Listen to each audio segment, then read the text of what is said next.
Olá, meu nome é Vivian e estou aqui com o Matias. Nós apresentaremos nosso trabalho de RFID, feito para desenvolver de sistemas distribuídos, em 2012, na Universidade Federal de São Paulo.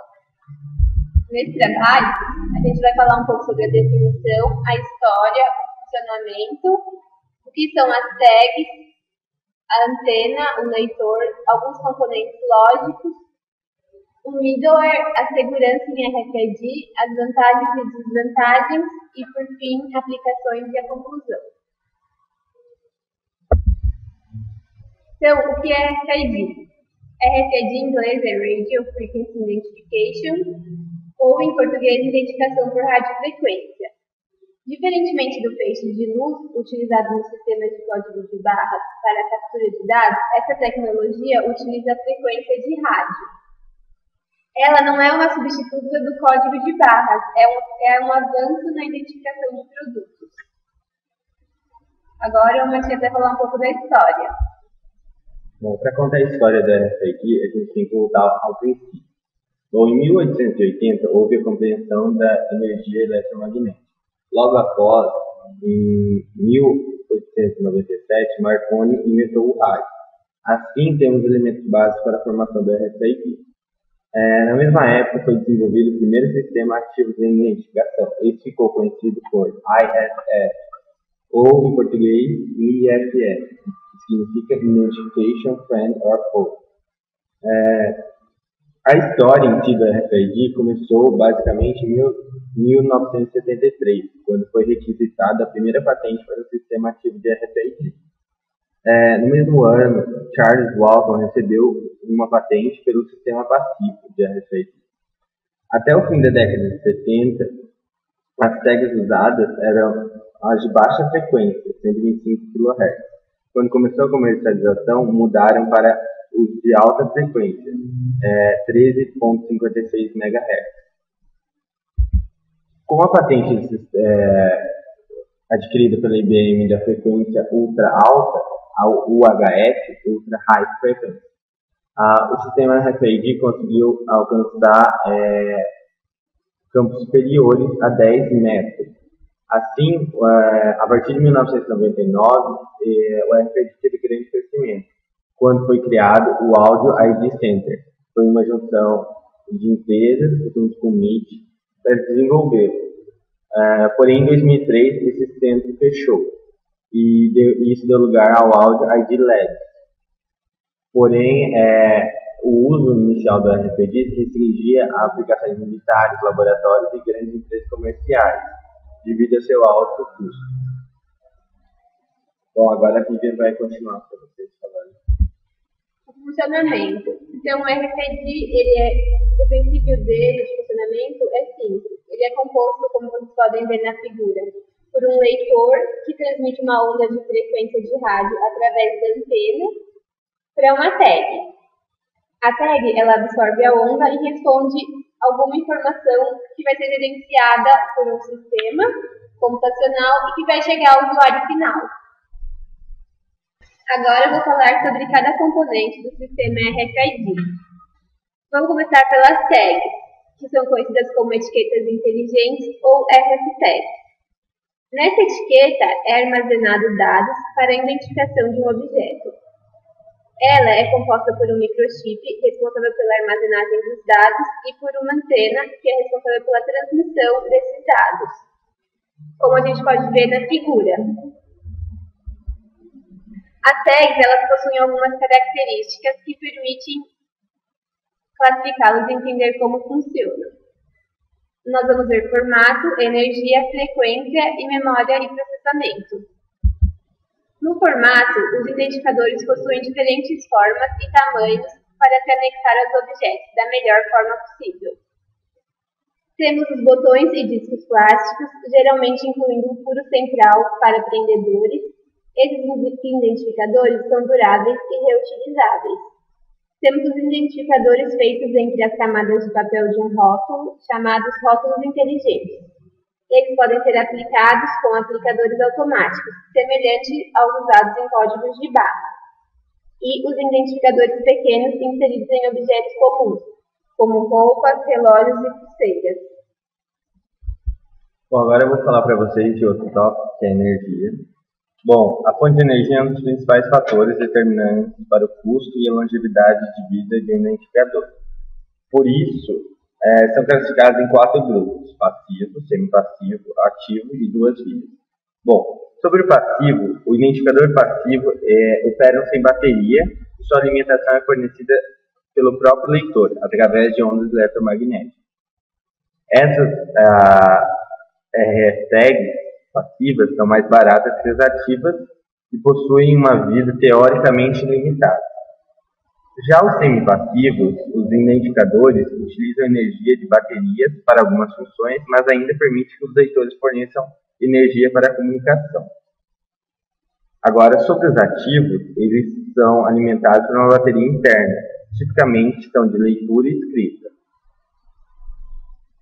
O custo das RF-tags ativas é maior que das RF-tags passivas, além de possuir uma vida útil limitada de no máximo 10 anos. Já os de duas vias, eles possuem uma bateria também, para suprir seu próprio consumo de energia, mas a grande diferença está que esse tipo de identificador não precisa necessariamente ser ativado por um leitor. Os identificadores podem comunicar entre si. Bom, agora eu vou falar para vocês de outro tópico, que é frequência. Os sistemas RFID também são definidos pela faixa de frequência que operam. Entre elas, nós temos a baixa, a alta e a frequência ultra elevada, ou o HF, como é mais conhecido. Bom, na baixa frequência, essa é mais usada para curta distância e baixo custo. Geralmente usada no controle de acesso, rastreabilidade e identificação de animais. Funciona muito melhor perto de água ou de seres humanos, devido às frequências. Comparando com as RF-tags passivas, as frequências mais baixas têm menos escala e têm uma taxa de transferência mais lenta de dados. Já o sistema de frequência alta, ela serve para leitura a médias e longas distâncias e leitura de alta velocidade, normalmente usada em veículos e coleta automática de dados. Já o UHF, existem duas áreas de interesse, que são as duas frequências diferentes. Cada uma possui suas vantagens e desvantagens, porém o UHF ele é controlado em cada país. Por isso, no próximo, agora eu vou mostrar para vocês um mapa onde existe essa diferença de UHF nos países. Por exemplo, um leitor do Brasil não necessariamente vai funcionar sobre uma hashtag da Europa e vice-versa.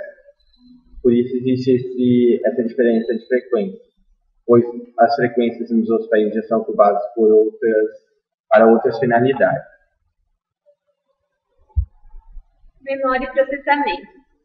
A capacidade de armazenagem de um identificador RFID varia entre 1 bit até alguns kilobytes.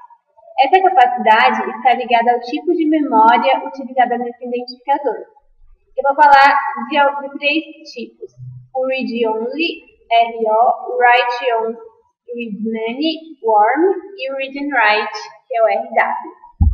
O RO permite somente uma leitura e é programado somente uma vez pelo fabricante. Ele serve para pequenas aplicações.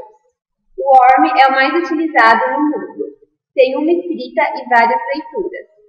E o Read and Write, que são os mais versáteis, são reprogramados inúmeras vezes, são bastante utilizados quando há necessidade de histórico ou de atualizações constantes. Agora eu vou falar para vocês de antena. A antena, ela emite um sinal de rádio ativando o RF-tag, realizando a leitura ou escrevendo áudio. Ela é responsável pela sua troca de informação e envio ao leitor.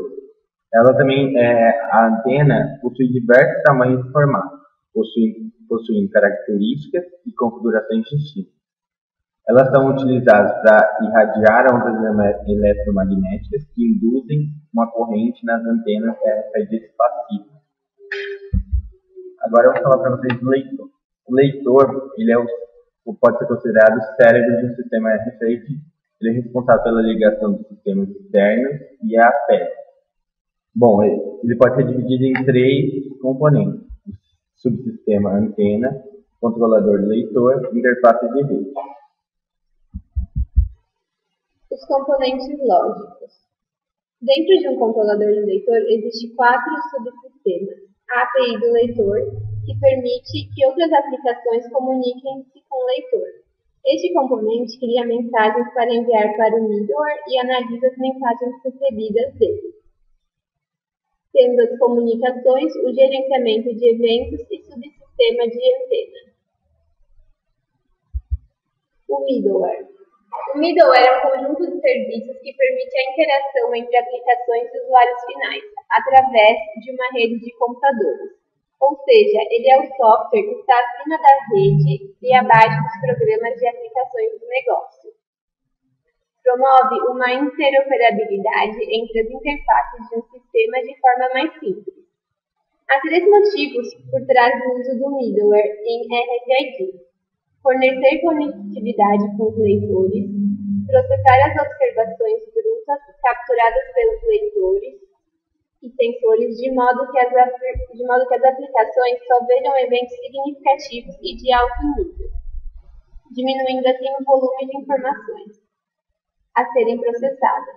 Fornecer uma interface em nível de aplicação para gerenciar leitores e consultar observações. Bom, agora eu vou falar para vocês de segurança em RFID.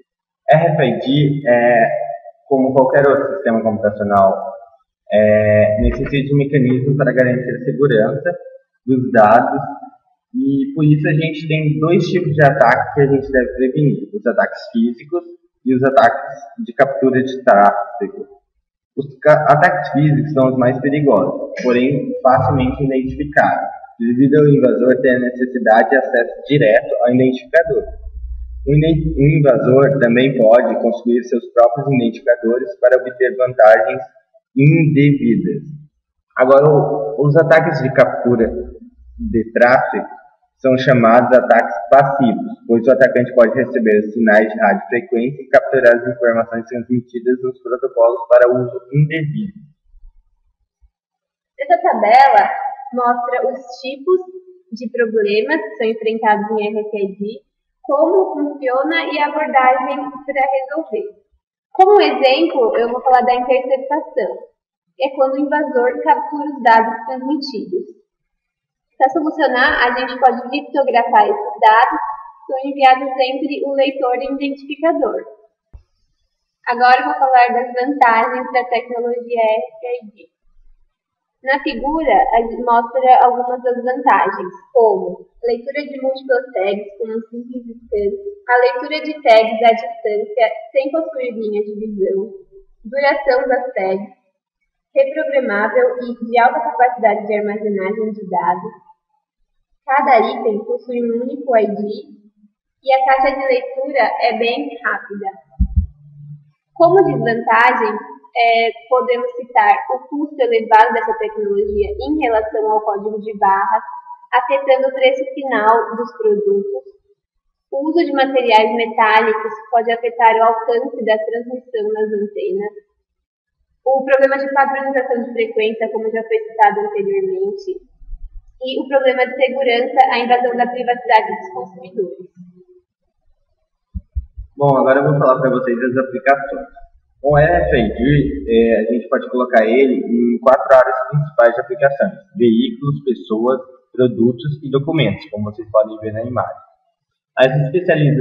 Explicando mais detalhadamente, a gente tem RFID em hospitais, em sistemas de logística, em veículos, em bibliotecas, supermercados,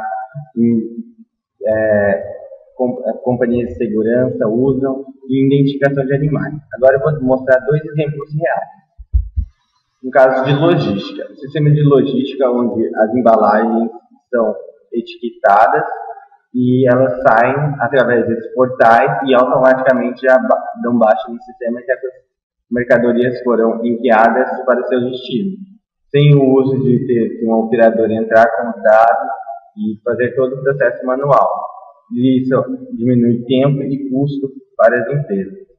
Outro sistema que a gente conhece é o pedágio, também aqui no Brasil conhecido como sem parar via fácil. Nele, também usado em shopping, o carro chega portaria ou no pedágio, onde é levantada a cancela, de forma que automaticamente com o aparelho dentro do carro ou um ticket instalado, esse carro é identificado e já é feita a cobrança mensal automaticamente na conta. E nisso o carro consegue a liberação da cancela. Conclusão. Então, disseminado em diversos segmentos no mercado no mundo, a gente viu que as vantagens são reais, a facilidade na identificação e a rapidez na consulta dos dados, apesar de ter um alto custo. RFID é uma tecnologia que proporciona grandes vantagens a quem utiliza e pode ser aplicada em diversos ramos empresariais. É uma solução para alguns problemas e será indispensável no futuro devido às suas facilidades, como foi visto nesse trabalho. Aqui as referências que a gente utilizou e muito obrigada pela atenção.